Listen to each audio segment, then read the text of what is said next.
ਅਗਲੀ ਜਿਹੜੀ ਹਰਜੋਤ ਸਿੰਘ ਜੀ ਖਬਰ ਆਇਓਵਾ ਤੋਂ ਆ ਰਹੀ ਆ, ਇੱਕ ਬੜੀ ਮੰਦਭਾਗੀ ਘਟਨਾ ਆ।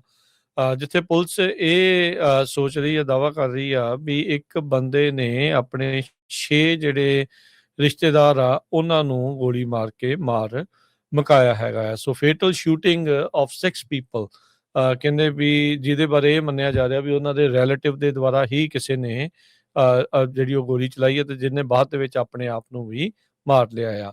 ਦੋ ਜਿਹੜੇ ਵਿਕਟਮ ਆ ਉਹਦੇ ਵਿੱਚੋਂ ਸਟੂਡੈਂਟ ਸੀਗੇ community school Muscatine community school district ਦੇ, ਦੋ ਡਿਸਟ੍ਰਿਕਟ EMPLOYE ਸੀਗੇ।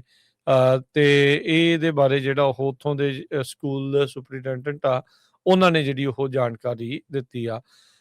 ਸੀਡਰ ਰੈਪਿਡਸ ਤੋਂ 50 ਮੀਲ ਦੂਰ ਮਸਕੈਟਾਈਨ ਕਰਕੇ ਜਿਹੜਾ ਸ਼ਹਿਰ ਆ ਆਇਓਵਾ ਦੇ ਵਿੱਚ, ਜਿੱਥੇ ਇਹ ਮੰਦਭਾਗੀ ਘਟਨਾ ਜਿਹੜੀ ਉਹ ਵਾਪਰੀ ਆ। ਰਾਇਨ ਵਿਲਿਸ ਮੈਕਫਾਰਲੈਂਡ 52 ਸਾਲਾਂ ਦਾ, ਉਹਦੇ ਤੇ ਜਿਹੜਾ ਉਹ ਸ਼ੱਕ ਆ ਵੀ ਪਹਿਲਾਂ ਉਹਨੇ ਆਪਣੇ ਰਿਸ਼ਤੇਦਾਰਾਂ ਨੂੰ ਮਾਰ ਕੇ ਬਾਅਦ 'ਚ ਆਪਣੇ ਆਪ ਨੂੰ ਮਾਰ ਲਿਆ ਹੈਗਾ ਆ। ਕੀ ਕਾਰਨ ਆ, ਕਿਉਂ ਇਹ ਸਾਰੀ ਘਟਨਾ ਜਿਹੜੀ ਵਾਪਰੀ ਆ, ਉਸ ਦੀ ਜਾਂਚ ਜਿਹੜੀ ਉਹ ਹੁਣ ਚੱਲ ਰਹੀ ਆ।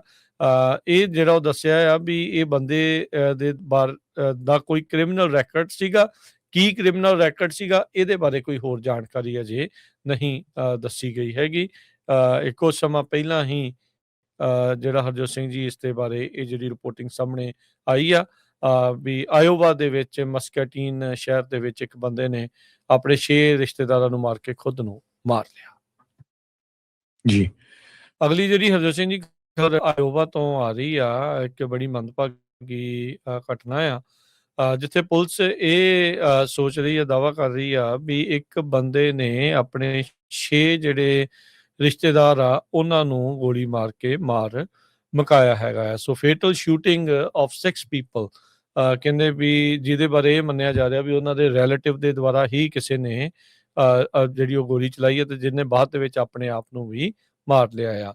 ਦੋ ਜਿਹੜੇ ਵਿਕਟਮ ਆ ਉਹਦੇ ਵਿੱਚੋਂ ਸਟੂਡੈਂਟ ਸੀਗੇ community school Muscatine community school district ਦੇ, ਦੋ ਡਿਸਟ੍ਰਿਕਟ EMPLOYE ਸੀਗੇ। ਤੇ ਇਹਦੇ ਬਾਰੇ ਜਿਹੜਾ ਉਹ ਉੱਥੋਂ ਦੇ ਸਕੂਲ ਸੁਪਰੀਡੈਂਟੈਂਟ ਆ ਉਹਨਾਂ ਨੇ ਜਿਹੜੀ ਉਹ ਜਾਣਕਾਰੀ ਦਿੱਤੀ ਆ।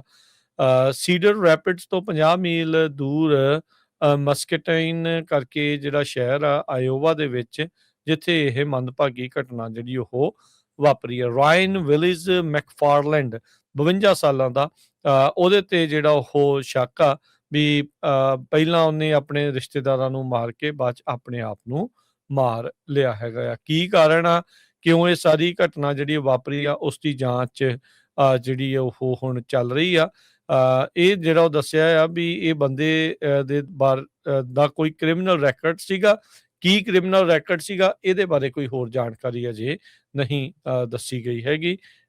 ਕੁਛ ਸਮਾਂ ਪਹਿਲਾਂ ਹੀ ਜਿਹੜਾ ਹਰਜੋਤ ਸਿੰਘ ਜੀ ਇਸ ਦੇ ਬਾਰੇ ਇਹ ਜਿਹੜੀ ਰਿਪੋਰਟਿੰਗ ਸਾਹਮਣੇ ਆਈ ਆ ਵੀ ਆਇਓਵਾ ਦੇ ਵਿੱਚ ਮਸਕੈਟੀਨ ਸ਼ਹਿਰ ਦੇ ਵਿੱਚ ਇੱਕ ਬੰਦੇ ਨੇ ਆਪਣੇ 6 ਰਿਸ਼ਤੇਦਾਰਾਂ ਨੂੰ ਮਾਰ ਕੇ ਖੁਦ ਨੂੰ ਮਾਰ ਲਿਆ। ਜੀ